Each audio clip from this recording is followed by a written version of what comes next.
From Rhode Island. Madam President, this past weekend is our annual reminder as a country of the courage and suffering and sacrifice and passion and love and energy that so many of our fellow Americans put into protecting our democracy.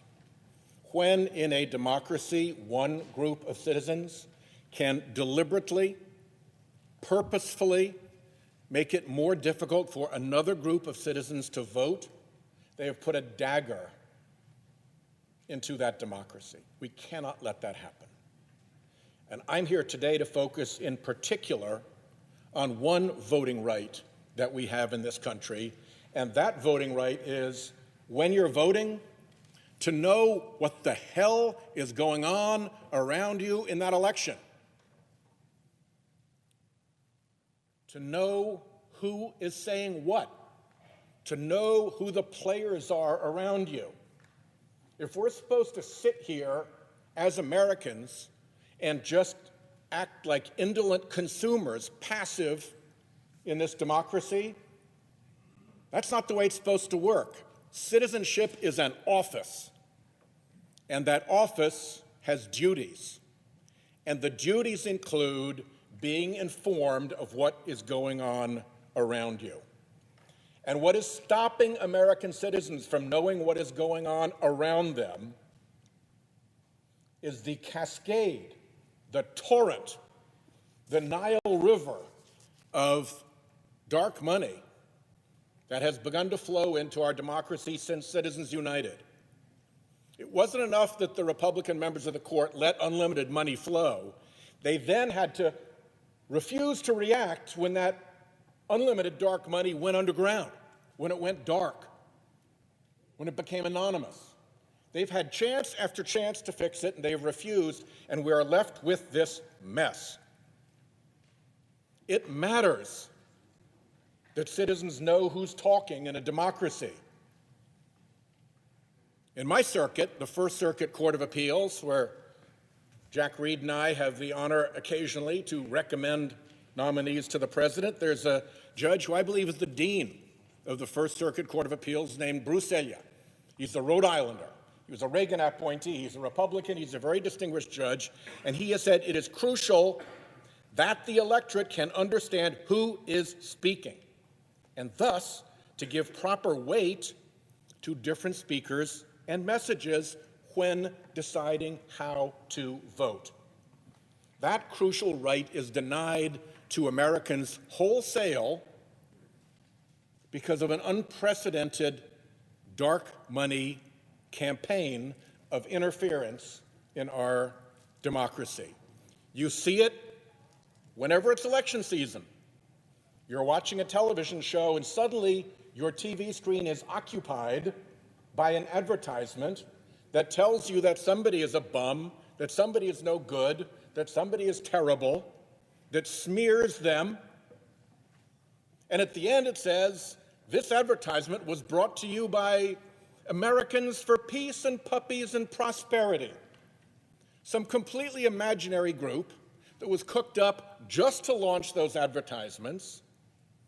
And whatever filth those advertisements contained is then disappeared with the end of that front group.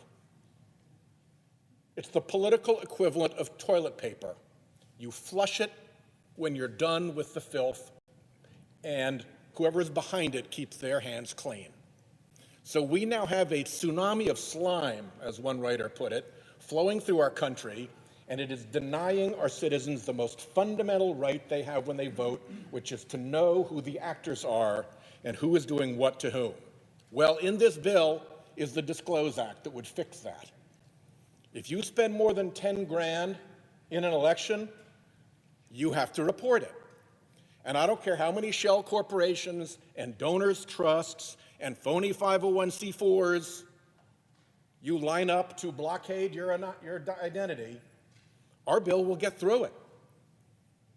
It super drills through however many screens you put up, and the American public will at last, once again, know who's really talking to them in their elections.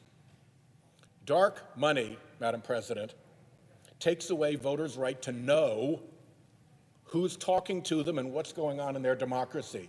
It is a fundamental right. And unfortunately, it doesn't end there, because the other rights that my colleagues have so eloquently talked about, to get to the ballot, to be treated fairly at the ballot, to not be harassed on the way to the ballot, to be able to get a ballot mailed to you,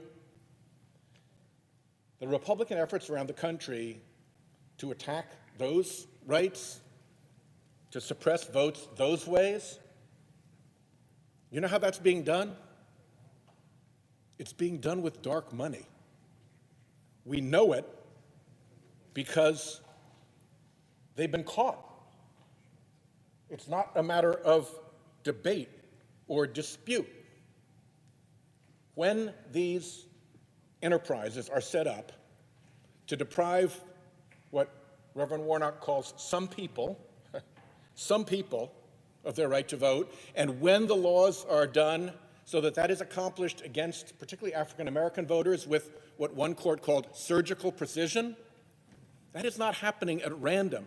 It is happening because enormous amounts of anonymous money are flowing into groups to make it happen. And I will close with two examples. One is called Heritage Action, which is the current state of the art on this. Is you set up a phony 501c3 and a phony 501c4, and they're a pair, and the money to the 501c3 is deductible, and the political dirty work is done by the 501c4, and Heritage Foundation, which we've all heard about, is the 501c3, and Heritage Action is its 501c4. And Heritage Action was recorded talking to its secret donors. And the person who was making the presentation to the secret donors in May of 2021 said, "We worked quietly with the legislatures. We got the best practices to them. We helped draft the bills. We made sure activists were calling the state legislators, getting support, showing up at their public hearings, giving testimony. In some cases, we actually drafted the bills for them." Or we have a sentinel. Think about that word for a minute. A sentinel on our behalf, give them the model legislation so it has that grassroots from the bottom up type of vibe. She said, and we did this with little fanfare. Honestly, nobody even noticed. My team looked at each other and were like, it can't be that easy. Well, the Disclose Act will stop it from being that easy to have an out-of-state dark money campaign take a state legislature and get them to pass voter suppression laws without the state legislators even know who is behind it. And that's on tape. I am not making this up. The other one that's always worth looking at are our friends at the Honest Elections Project, which actually doesn't exist. What exists is something called the 85 Fund. And the 85 Fund is allowed under Virginia law, Senator Kane, to have a fictitious name and to operate as if it were operating under its fictitious name. And it has several. One is the Judicial Crisis Network, which we all know helped stock the court with right-wing judges. But another one is the Honest Elections Project. Honest Elections Project and Honest Elections Project Action are the pair that work on this. Money has poured into this effort, and the Honest Elections Project has been smack in the middle of it. In 2012, 77% of its money came through Donors Trust, which is a great identity laundering device for right-wing dark money. In 2013, 96%. In 2014, 88%. In 2015, 84%. In 2016, 82.6%. In 2017, 93%. In 2018, 88.8%. And in 2020, the year that the Honest Elections Project waged dark money voter suppression, the 85 Fund received over $45 million identity laundered through Donors Trust. And much of that money came from one single $19 million contribution. Somebody wrote a $19 million check to suppress votes. Folks, if we don't get to the bottom of this, we're going to have a real problem on our hands. And when we get to the bottom of this, the American public will be with us because they hate this stuff. You can be a Bernie bro or you can be a Tea Partier and you can disagree on everything and you agree that big dark money corruption has no place in American democracy. This is the issue where Senator McConnell's political minions met with the Koch brothers' political minions, and they did whatever minioning they do together. And their conversation got out to Jane Mayer, who wrote about it. And this was the issue that they said to each other, we can't dirty this up. No matter how hard we try to put a good spin on this, voters hate dark money corruption. Our voters hate it just as much as their voters. So this is our chance to fix this, to take out the dark money behind the voter suppression effort in all these states. This isn't happening, folks. It is being done. And we've got to pay attention to who is doing it. And when we do, we will restore that fundamental voting right of all Americans to know who is talking to them in their elections, to have ours be a democracy without masks, without subterfuge, and without dark money. I yield the floor. Would my colleague yield just for a brief comment? Gladly.